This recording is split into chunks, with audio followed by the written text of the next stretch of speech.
Today I'm driving something truly special, the 1982 Toyota Celica Supra. This is the only second generation Supra in all of Israel. Everyone knows the Supra name today. The MK4 is legendary, immortalized by Fast and Furious. The new MK5 is everywhere, co-developed with BMW. But this, the MK2 Celica Supra. This is the forgotten middle child of the family. And it's the car that actually made the Supra name mean something. This car represents a pivotal moment in automotive history that rarely gets talked about. A moment when Toyota transformed from making competent economy cars into a serious performance manufacturer. To understand why this car matters, we need to go back to the 1970s. Japanese manufacturers were flooding into the American market, and Nissan absolutely nailed it with the Datsun 240Z and 280Z. The formula was simple: give American an affordable, fuel-efficient sports car with good handling and decent equipment, and then it was a massive hit. Toyota needed an answer. They had a Celica, but it wasn't enough, so in 1978 they stretched the Celica platform, added an inline-six engine, and called it the Celica Supra. The name literally means above or superior. Toyota's statement that they could beat the Datsun Z at its own game. But the first generation Supra was honestly a bit half-baked. It had nice equipment, but the 2.6-liter engine was underwhelming, the handling wasn't sorted, and it couldn't quite decide if it was a sports car or a grand tourer. Then came 1981 and everything changed. Toyota went back to the drawing board and created this, the second generation Supra. And this time they brought in the big guns. What made the MK2 special wasn't just minor improvements, it was a complete transformation. Toyota collaborated with Lotus on the suspension system, yes, that Lotus. Colin Chapman's Lotus, the company known for making some of the best handling cars in the world. Chapman himself worked on this car in the final years of his life.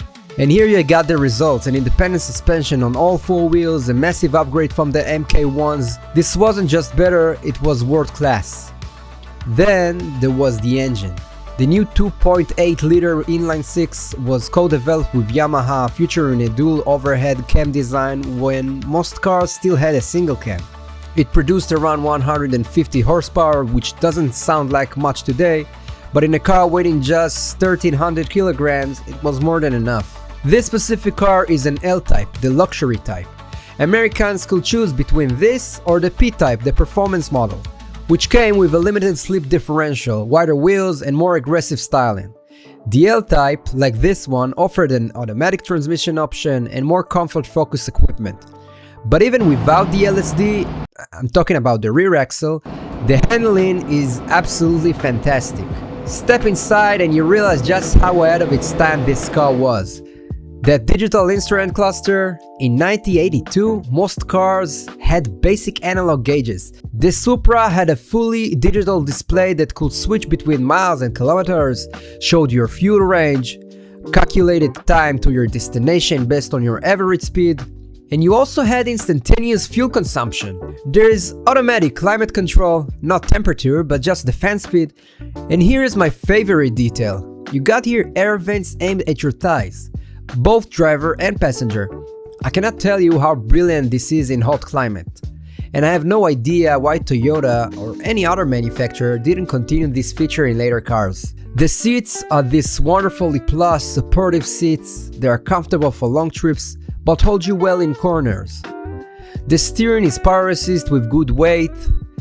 There is cruise control, power windows, a premium stereo system with an equalizer, and even a sunroof, which have this old safety switch you gotta push to close it.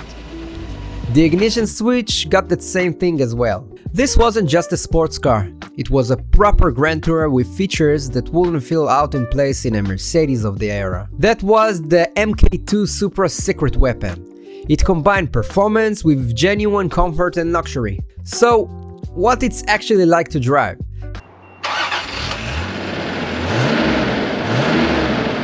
Well, the first thing you notice is how smooth and refined the inline-six is. At highway speeds, let's say 90 km per hour, the engine is only spinning at around 2100 RPM.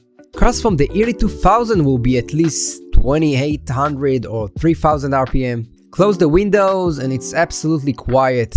This is a car you could drive across a continent without fatigue.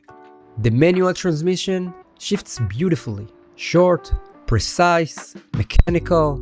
The gear ratio is spaced perfectly for cruising and not for aggressive driving, which tells you everything about this car's mission. 0 to 100 km/h take about 10 seconds. That wasn't fast even in 1982, but it's not about outright speed. It's about how the car delivers that performance. The power comes on smoothly, there is torque throughout the rev range, and the chassis balance is just right. Take it into a corner and you understand why Toyota paid Lotus to engineer the suspension.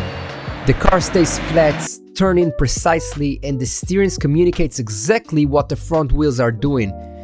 There is no limit to slip differential in this L-type, but honestly, you'd never know it. This is what a proper Grand Tourer feels like. Not too harsh, not too soft, not overwhelmingly powerful, but never lacking. Everything fits together exactly as it should. Here's the tragedy of the MK2 Supra. Nobody remembers it. When I drive this car, people don't know what they are looking at. The pop-up headlights and 80s styling could be anything, an AE86, a Porsche 944, even an RX-7. When they finally see the Celica Supra badge, they're confused. Is that a first generation Supra? No. Is it a third generation? No. What year is it? 1990? No. Try 1982. The MK2 lived in the shadow of what came after. The MK3 upgraded its performance with an over 200 horsepower and a more modern design. Then, the MK4 arrived and became an icon. The 2JZ engine, the wild styling, the Fast and Furious fame. But none of those cars would exist without this one. The MK2 proved Toyota could build a world-class sports GT. It established the Supra formula. Inline 6 engine, rear-wheel drive, grand touring comfort with sport cars handling. Everything that made the MK4 legendary started right here. The second generation Supra entered production in 1986, replaced by the more powerful and modern MK3. It sold reasonably well but was never a huge hit. And today, while MK4s command serious money, you can still find MK2s for reasonable prices, if you can find them at all. This car deserves more recognition. It represents the last era of truly analog Grand Tourer before turbocharger and electronics took over, before cars became heavy and complicated. Just a light chassis, a smooth 6-cylinder, a manual transmission, and suspension tuned by people who actually understood driving dynamics. The current Supra, the MK5, is essentially a rebadged BMW Z4. It's a good car, but it's not really a Toyota.